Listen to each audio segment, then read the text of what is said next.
So, hi, friends. Welcome to the second season of the Making Spaces podcast. I am Sarah Heath, and this is my fantastic co host, Josie in the house. That is me.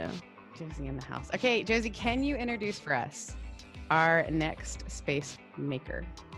Yeah, today we are speaking with the amazing, the lovely, the talented Arielle Estoria. Welcome to the Making Spaces podcast. Thank you for having me. Your voices, I've done a lot of podcasts, but the combination of the two of your voices are just truly my favorite. Oh my gosh. Down. Well, it's really fun too. Oh, we should have given you the rules before. You can cuss on this, although I told Josie she can't cuss as much as she normally does. Because I am an ordained pastor, but I have a t-shirt that says I love Jesus, but I cuss a lot. I love it.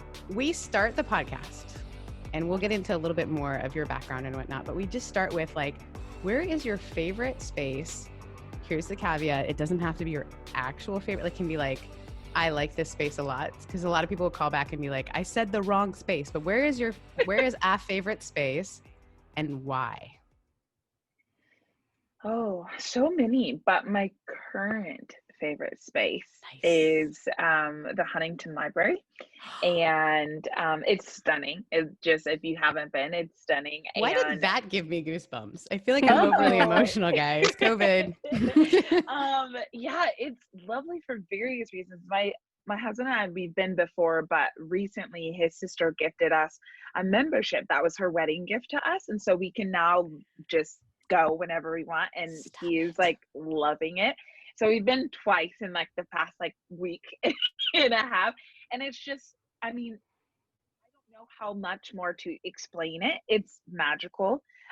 It makes you feel a little bit transported, and I think now more than ever that's a super healing thing to be able to do. And you can never really see all of it, because it's a pretty big space. And so sometimes we'll go to walk and explore. Sometimes we'll bring books, and we'll just pop up somewhere, and it's dreamy. We were there Monday until closing, just sitting a couple people reading a book, and it was the best. And there's little different gardeny areas. Yeah, there's the Japanese garden, which is the most popular, and it's beautifully done. Like I said, you feel transported. There's an Australian garden. There's another garden that's just jungle, and the leaves are just size of human bodies. And then there's the cacti garden, and so you just feel you're just traveling, even though we can't entirely do that right now. And so yeah, it's pretty dreamy. Funny story about the Huntington Library with I'm afraid. Josie. I 100% got kicked out of the Huntington Library once.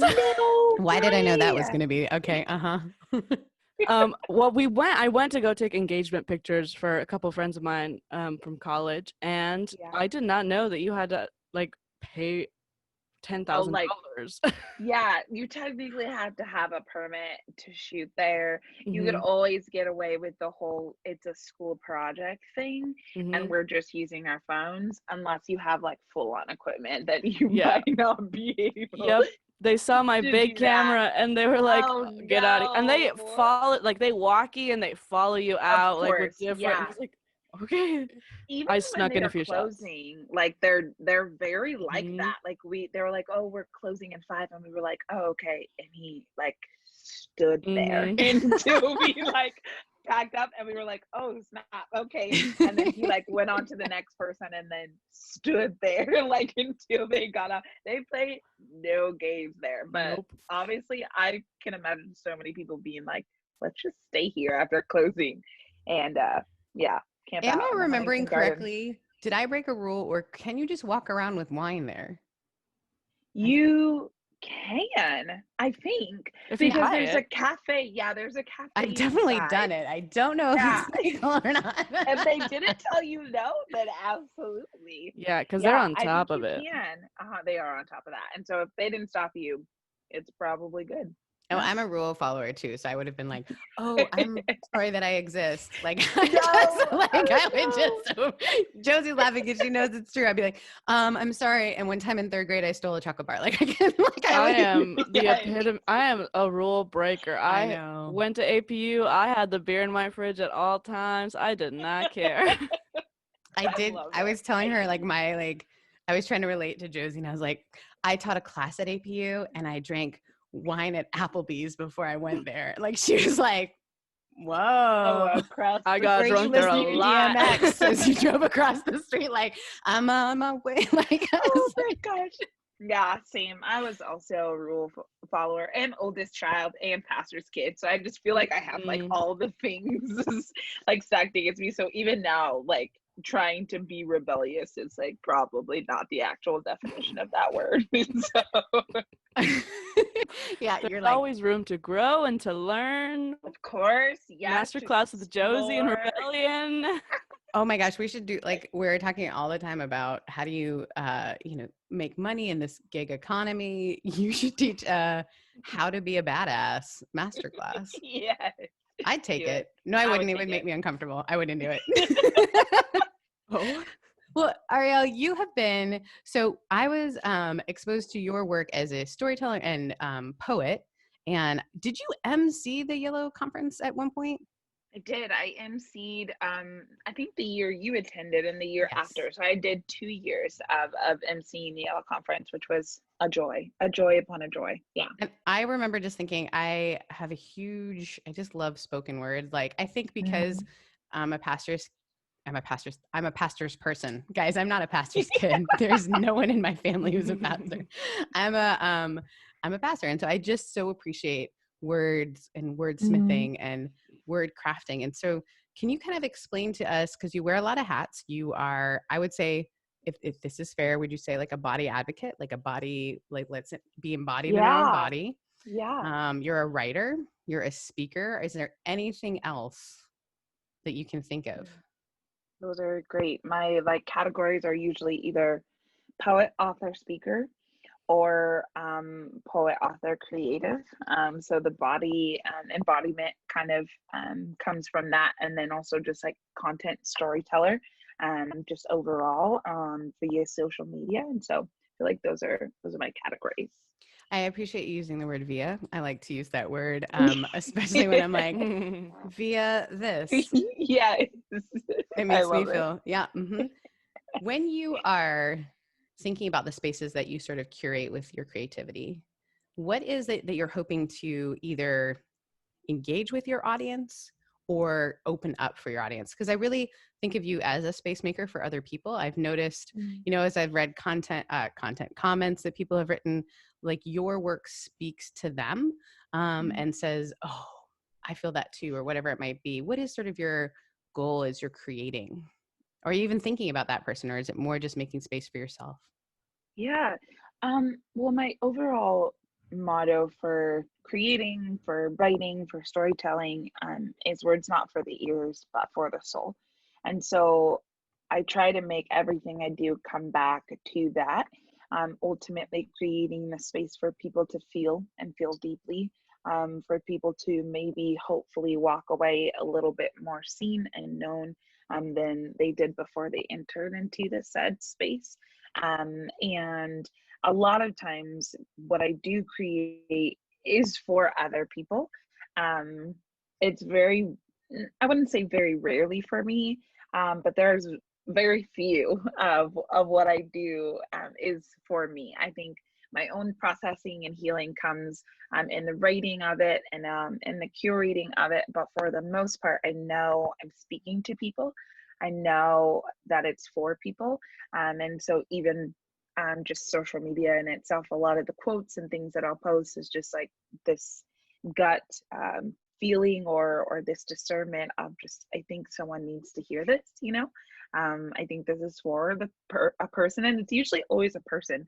It's never like I forget about the mass conversation. I am usually only thinking about there's one person in a sea of 70,000 people that follow me that I think needs to hear this. And so I'll post it for that person. And so a lot of times that's where the inspiration comes from. But I wanted to feel like people are having, like we're having a conversation, like we're having coffee, you know, and there's an intimacy to it.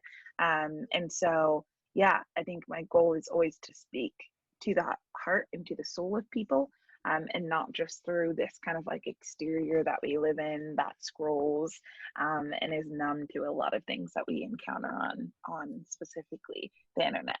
I think that's amazing because I feel like so often as humans, we forget that we are living in spaces, but we ourselves are like a space. Like your soul is in the space of your body. Yeah. And I mean, we say like our bodies are temples or whatever, but a temple is a space and you have to like care for this space and make space for your space. And I think you do Yeah. it so beautifully through like the words that you speak. And I follow you on Instagram and I've had the luxury of going to APU at the same time as you and hearing you in chapel and stuff. And you've As I always wasn't drinking before teaching your classes is all I'm going to say at Applebee. I feel like I need to say that in case you're worried that I was your professor. no. But it's like lovely, like feeling like you bring it back to yourself and to for people, invite people to go back into who they are and how they feel and to be okay with that instead of, you know, disassociating with your body and going to like numb it in other ways. You know, I think that's beautiful. Thank you. Yeah, I think particularly around sort of this idea of seeing the one person or the audience isn't not an audience, but as in like, oh, this is, I want to have a conversation with one person. I remember when we were talking to Morgan Harper Nichols last season, her and I were talking about how it's easier to take critique as well, because it's like, oh no, then it wasn't for you. Like Yeah. if you can picture one person, then it's like, oh no, that's fine that you didn't like that. That's not for you. How did you end up in this area of making space for these conversations? Because I feel like it's a very odd world we live in now where people can say, oh, I know you from your Instagram stuff. Like, Right. Yeah. how did you get there? I mean, when I went to Azusa Pacific, and I studied psychology and theater, I always knew that whatever I did, it would have to do with people. And biology. Yeah. Oh, nice. I'm not, science is not it for me. Math is barely it for me, but I knew the like mind and I knew people. So I knew whether I was going to be a doctor or not, that I would still work with people to a capacity. And so I studied psychology first with the heart of doing art therapy for kids. And then that kind of transitioned the more I worked with college students. And I was like, maybe I'll work at a university. Like, I love this demographic. I think that DSM misses like 10 years of a conversation from 20 to 30. And that's like the most pivotal conversation. And so I was like, maybe I'll just stay here.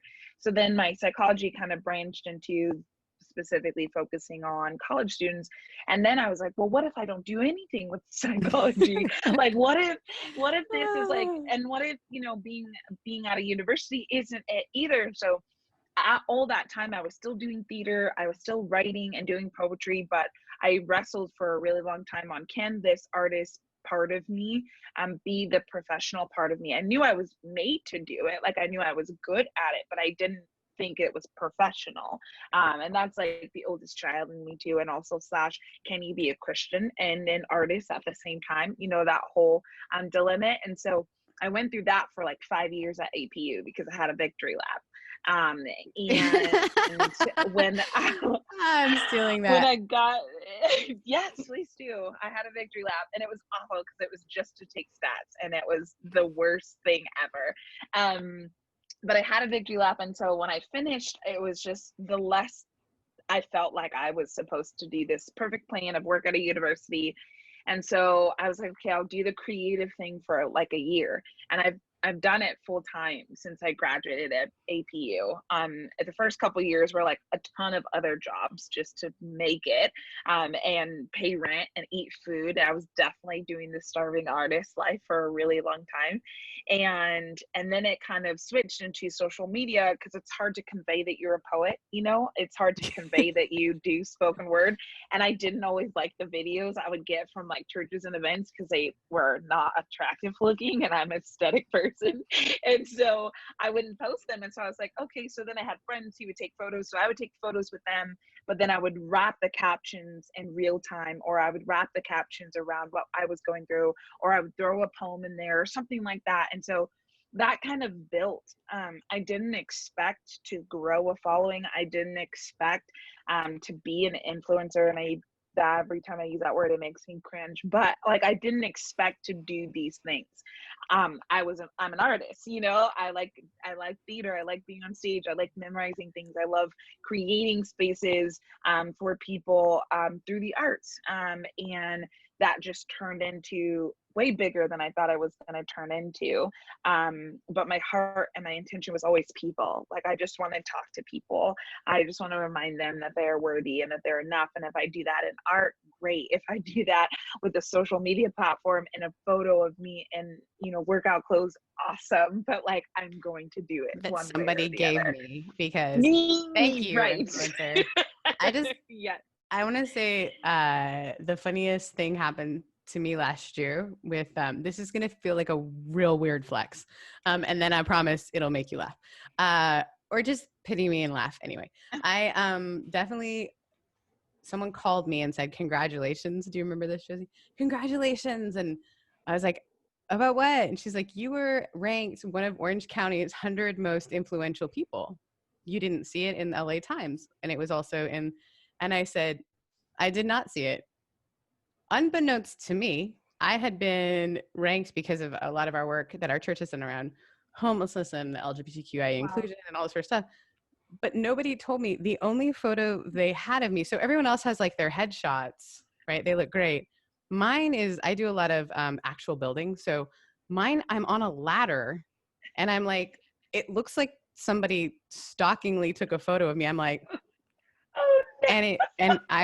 and that's my moment, guys. Oh my gosh. So if FabFitFunBox just wants to I'm one of Orange County's most influential people. Like, what a weird flex. What do I do with that? So then my friend who does a lot of like stuff for me when I'm speaking at events and stuff, she's like, you need a brain. I'll be your PA. She put it on my website and I was like, that's not something. So everyone else looks great in these pictures. It's not how I want to be remembered. And I'm like, authenticity. Great. It's good. I love it. Like, awesome. Well, I am so grateful for the ways that you do create space and the way that it feels really authentic that you kind of just fell into it, right? Like it's a better story than here's how I can't. Right. I have all my strategy and these are the hashtags I used for this many years. And this is when I would post. Even now I'm like, I don't know. I don't want to post. Like, I don't have anything to say. I don't care about the algorithm. Like, I really am. I'm probably not the greatest person, right? You'd be at 1 million if you were good at it. Yeah, if I think I really would, but I'm just like, I don't know. And if I ever hesitate to post and I'm just like, yeah, we're going to let this sit for a little bit because it doesn't feel, I'm a 4 on the Enneagram. So I'm like, it doesn't feel authentic. I refuse to do it. You know, like if it doesn't feel authentic. And there's a lot that happens within the influencer social media world where I'm like, this is some bullshit. You wanted to say baloney, but thank you for not. I was like, bullshit. Yeah. So yeah, trying to really find that balance of like, my goodness, this is still me. You know, like I'm still very much so a real person, and trying to convey that authentically is a task on its own. Yeah. Yeah, because if you're scrolling through, we've all seen the curated Instagrams. Man, on point. They're on point. They're on point. Sure. Are you saying yours is, Josie, or were you just dancing like the emoji no, for I was fun? Just posting, you know, a little pose. That was her pose. I think there is a sense where you feel like you can connect to people, and then I don't know, and you guys can chime in on this. I struggle with the boss babe stuff, like the Josie. How do you really feel? Just I'm the boss. That is period. I don't have to be no babe. I don't have to be a woman. I'm just your boss. Period. Well, first of all, I'm literally your boss, and I still feel like that sentence is true. Yes. Today what was I doing? I disappeared. I was getting, typical me, I'm in a dress and I was trying to get a drill out of the back of my car because who doesn't? And I guess she couldn't see me from the window. So we're in a more urban area that it can be a little scary sometimes. And she came out and she said, "Oh, I thought you were kidnapped." And I was like, "Oh, that's sweet." And she goes, "Yeah, well, I wouldn't get paid if you were." I was like, it was a joke. It was a joke. It was a joke. Was it? when you are just authentically yourself, Josie, we're really glad for that. Yeah. I would love to, when you think about people that made space for you to enter into this, are there particular moments when you say, oh, that was the moment when I saw someone, or there was a representation of someone, or do you feel like you just were like kind of on the, what do you call it? Like pioneer, guys, not pilgrim. That's not the word I wanted. Pioneer. I don't know where that came from. Pioneer in this, or do you feel like you've seen people do it well? At first, I thought I saw someone, and I ended up working for them, and it was not what I thought or what I wanted it to be.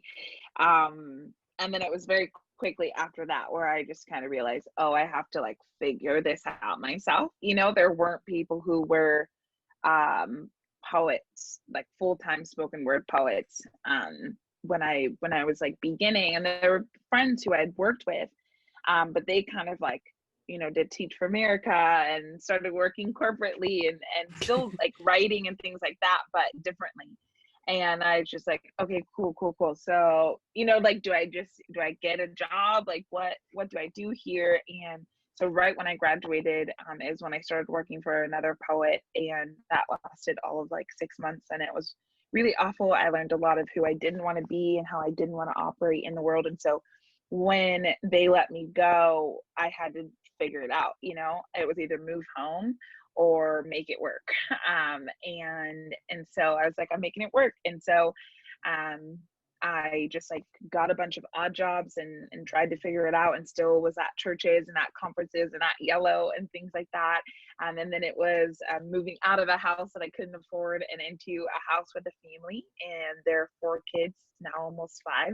And then I lived with them up until February of last year in order to do what I was doing and what I felt called to do. And so there's a lot of sacrifices in there. There's a lot of like taking gigs that still to this day make me kind of giggle, just like the setting of it, or just like the who it was, and it was all part of it, you know. And I wouldn't take any of it back, you know. And even now I think there's those beginning stages that happen in different parts of growing and being a creative. I don't think we ever fully like, I don't know what making it looks like. I don't know if there really is a making it. I think we're always evolving and growing and doing the weird things and the hard things and the uncomfortable things, because that's like part of the work, and where the creativity comes from. And so yeah, it really wasn't until like the last 2 years where I feel like, oh, I have a rhythm now. Like I'm in this. I'm like really in this. I'm making enough to sustain myself, like I'm to live on my own and things like that. And then, you know, my husband coming in, and that was a great help. And so it's just been like kind of like an ebb and flow of constantly growing, of constantly doing the uncomfortable thing, and figuring it out along the way. It's a lot of figuring it out. And all you know is like, I'm made for this, and you feel crazy. But you just know, like you keep pursuing it, because this is what makes sense for your existence in this present moment. I think that's so amazing, because I mean, like you said before, being an artist and being a Christian, like how do you do that? Like, is that whatever? And as an artist, it's so lovely to see you just like push past all of those like stigmas and stereotypes of like the starving artist is usually like this drug riddled weirdo who is okay. But honestly, how many times have you said to me like, we were talking about an artist who also went to school with you guys, but he's older, and he has that starving artist, like, I'll never make it. And I'm telling her about him, and she goes, is he white? And I was like, yes, why? She goes, oh no, white artists can just like, they like to suffer. They need to create suffering because they don't actually suffer in real life. And I was like, and fair. Maybe that's it, because I mean, I'm grew up I'm Mexican, so growing up in that context, I was like, I don't gotta suffer. My dad came to this country, so I don't have to suffer. So I'm gonna go ahead and just like be an artist however I want. People don't like it, that's fine, whatever. But as a Christian, that's like a different level of like, I mean, I'm an artist and I write and stuff, and I always say like I don't have the luxury of not using curse words because they're part of the whole language. The luxury. Nice the excuse. I like luxury it. of I have to use them. But like I've been trying to make space for that, right? Of like I can be this artist in all of my fullness and relate to people that are outside of Christianity as well. But that doesn't make me any less of a believer. That doesn't make me any less worthy of the Lord's favor. You know? Yeah. I don't know Yeah. why, but hearing you say the Lord's favor makes me giggle. It was a little bit It of was Lord. really just, it was with all, it was the whole presentation of how she said it too. Mm-hmm. Well, I Thanks. think it's sad to think for me as someone who studied church history and theology and all those sexy things, the fact that like art kind of was the common, you know, how you talked about the Huntington Library, that used to be like the common person couldn't get art unless they were getting it at a church. That's why churches were so like, that's where people who would never get to go into a museum would get to see this art. Artists were, I mean, the church was where art was happening. And I hate the idea that like, I've never actually really heard that there's a questioning whether you can be a Christian and an artist. Can you guys catch me up? Why is that problematic?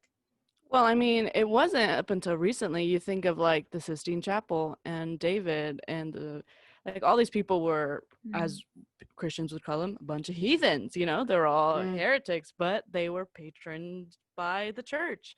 But now it's seen as like art is for the liberals, and liberals aren't Oh, Christians.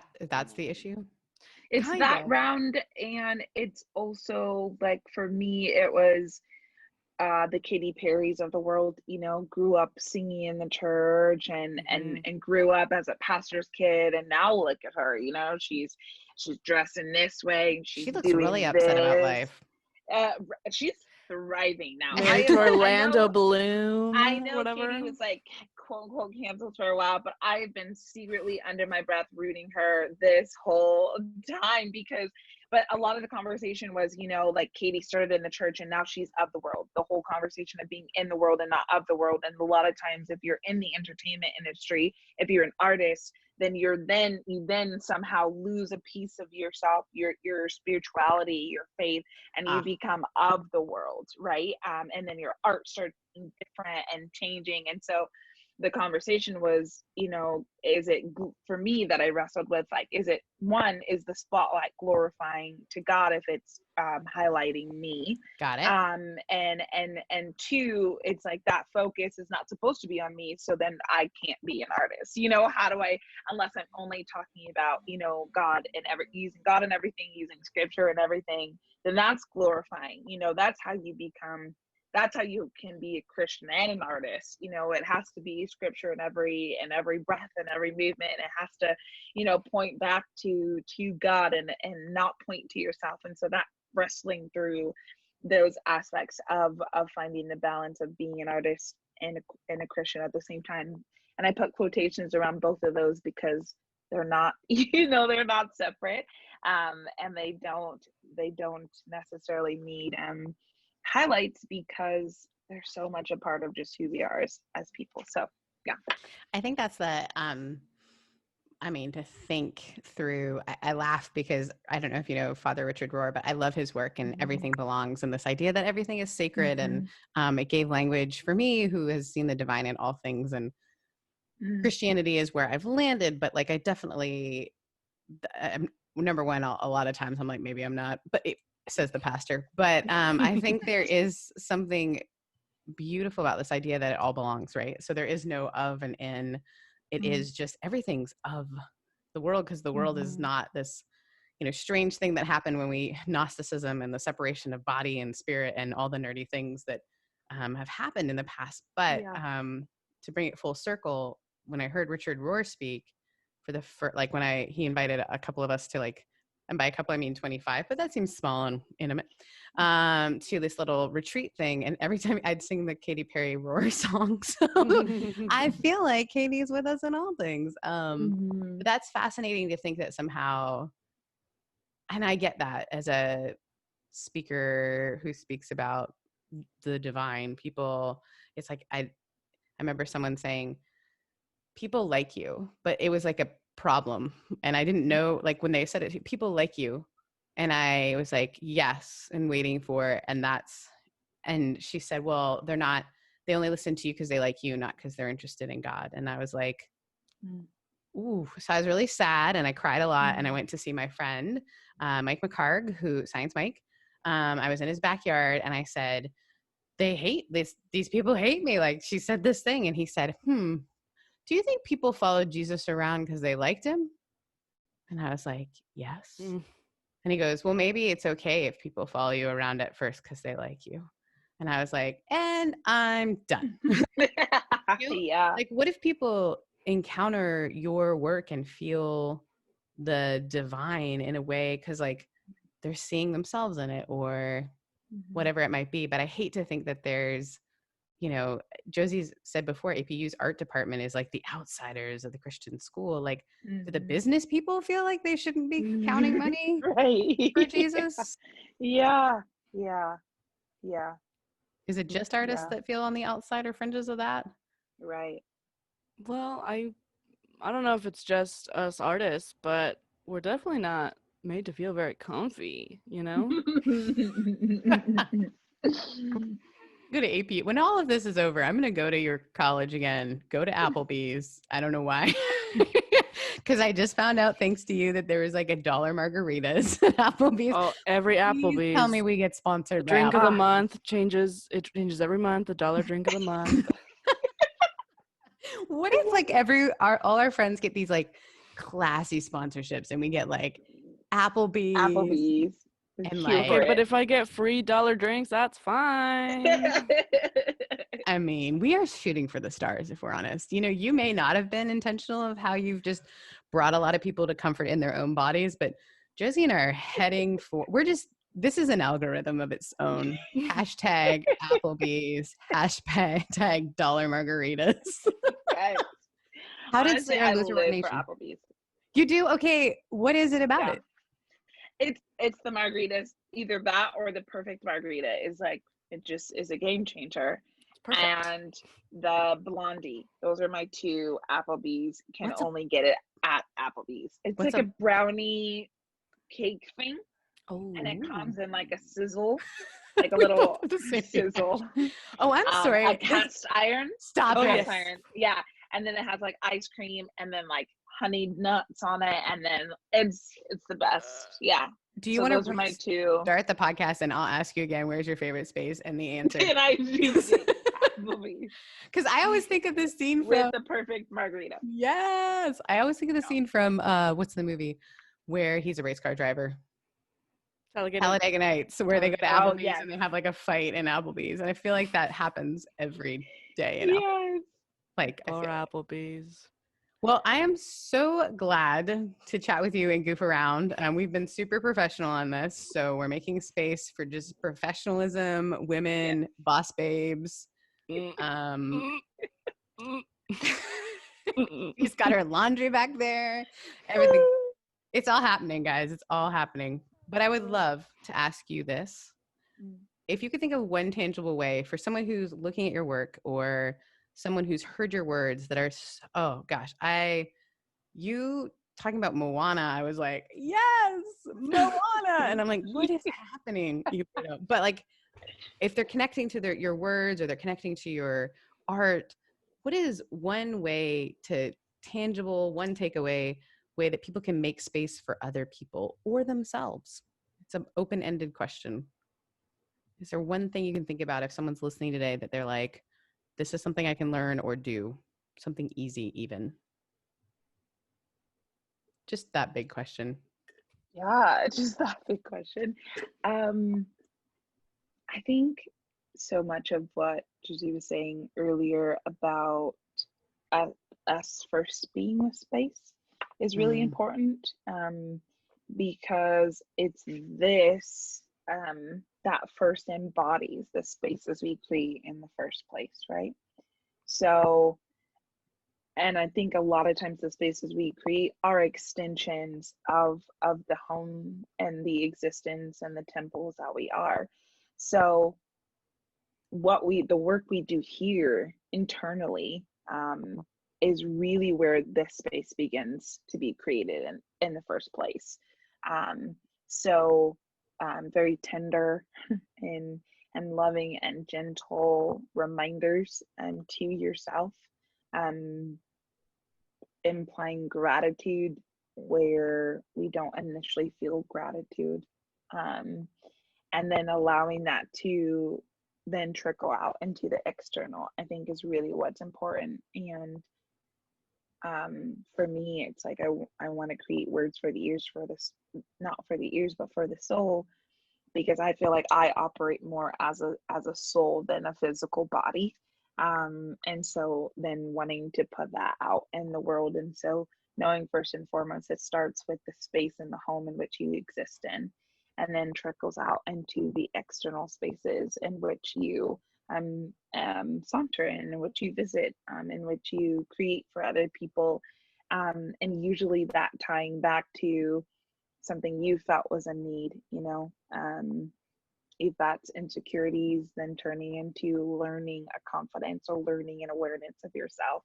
That's the space you will create usually. And so figuring out what the need is, what the empty spaces you've been designed to fill, and that being the space in which you create and also operate in, personally and individually. Wow, that was a good. I have goosebumps again, guys. That's so great. Thank you. Thank you for that. Thank you for joining us. Thank you for everyone who listens to. It still blows my mind that people listen to us talk. But thank you so much for listening to the Making Spaces podcast. Thank you to Stephen Burnett of the Cult Popcast who edits us. We give him a lot of work. If you have an idea of where a great space is, what can they do? Josie, how can they get in touch with us? You can send us an email at makingspacesspodcast@gmail.com, I believe. You made it. So, yep, that's Yes, it. yep, I did make it. Sorry. Or Seamless, you can, guys, seamless. Go ahead and leave us a voicemail on the Anchor site, www.anchor.fm/makingspaces, and let us know what your favorite space is while you're there and why. Yeah, yes, and we want to thank you for subscribing, reviewing, and comments. Thank you to Good Ma 1, Go Huskies 81, Alan Crow, Jess Madison, JL Tour, and Pastor JT, just some of the fellow space makers who left us incredible comments. And also thank you to the guy who left a comment on YouTube saying he wanted to burn down our church. That felt good. I'll burn you down. Some people have said my sermons are on fire, so okay, that was bad. I'm sorry, we can edit. We won't edit that out, will we? Josie, can tell by your face it's not getting we're not great. going to do that. Okay, so we will see you next week, where we will be saving a space for you. Thank you so much. Thank you, guys.